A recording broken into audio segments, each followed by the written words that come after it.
ఈరోజు మన recipe Sunday special అటుకులు బూందీ ఉప్మా చేయబోతున్నానండి. చాలా బాగుంటుంది, బ్రేక్ఫాస్ట్కి బాగుంటుంది, అలాగే నైట్ టిఫిన్ కూడా బాగానే ఉంటుంది. మరి రెసిపీ చూసేద్దామా? వచ్చేయండి.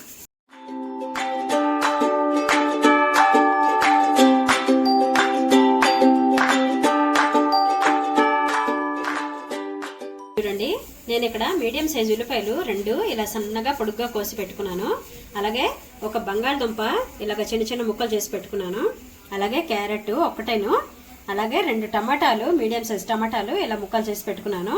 అలాగే ఒక 4-5 పచ్చిమిరపకాయలు, ఇలాగా 4-5 అక్కర్లేదు, 2-3 ఇలాగా పచ్చిమిరపకాయలు చీలికల్లా కోసుకోండి. అలాగే చూడండి బఠానీ కొంచెం, అలాగే బూందీ. ఇప్పుడు పొయ్యి మీద ఒక గిన్నె పెట్టేసుకున్నామండి. ఇందులో ఒక 4-5 చెంచాలు ఆయిల్ వేసుకున్నాము.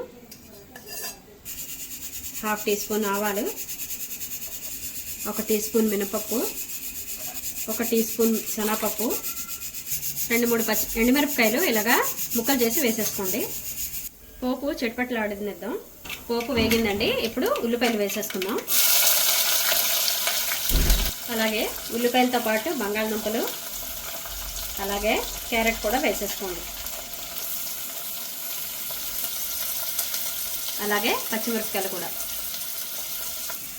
బఠానీ కూడా వేసేసుకుందాం. ఇవన్నీ ఒక 10 నిమిషాలు, పావు గంట సేపు మూత పెట్టి మగ్గనిద్దామండి. ఇప్పుడు ఇవి ఒక 10 నిమిషాలు మగ్గించుకున్నాం కదండి. ఇప్పుడు జీడిపప్పు వేసుకుందాం.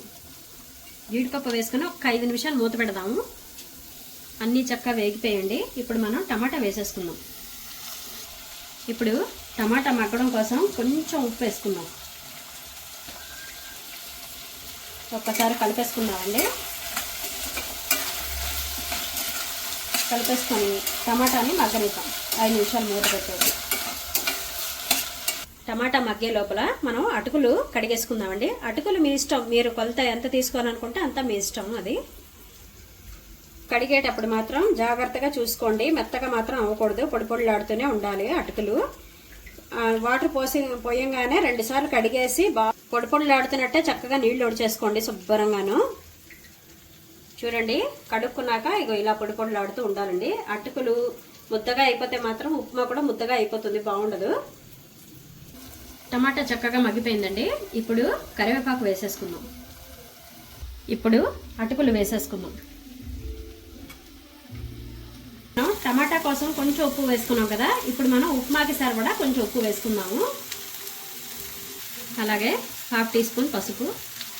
ఇప్పుడు బూందీ కూడా వేసేసుకుందాం. ఇప్పుడు ఒకసారి మొత్తం అంతా కలిపేసుకుందామండి.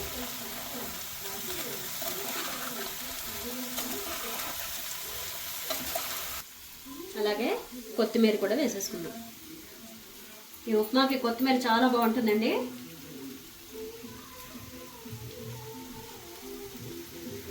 కొత్తిమీర వేసాం కదా, ఇప్పుడు ఒకసారి కలిపేసుకుందాం. చూసారా ఎంత కలర్ఫుల్గా ఉందో? చాలా బాగుంటుందండి. మీరు ఒకసారి ట్రై చేయండి, చాలా చాలా బాగుంటుంది. నైట్ డిన్నర్లోకైనా చేసుకోవచ్చు, మార్నింగ్ బ్రేక్ఫాస్ట్లోకైనా చేసుకోవచ్చు. అంతేనండి, స్టవ్ ఆఫ్ చేసేసుకుందాము. టేస్టీ టేస్టీ అటుకులు బూందీ ఉప్మా రెడీ అయిపోయిందండి. మరి చూసారు కదా ఎలా చేశాను అని. మీరు కూడా ఒకసారి ట్రై చేయండి, చాలా బాగుంటుంది. మరి వీడియో కనుక మీకు నచ్చినట్లయితే నా ఛానల్కి లైక్ చేయండి, షేర్ చేయండి, సబ్స్క్రైబ్ చేసుకోవడం మాత్రం మర్చిపోద్దు. పక్కన ఉన్న బెల్ ఐకాన్ ప్రెస్ చేస్తే నా నోటిఫికేషన్స్ మీకు వస్తాయి.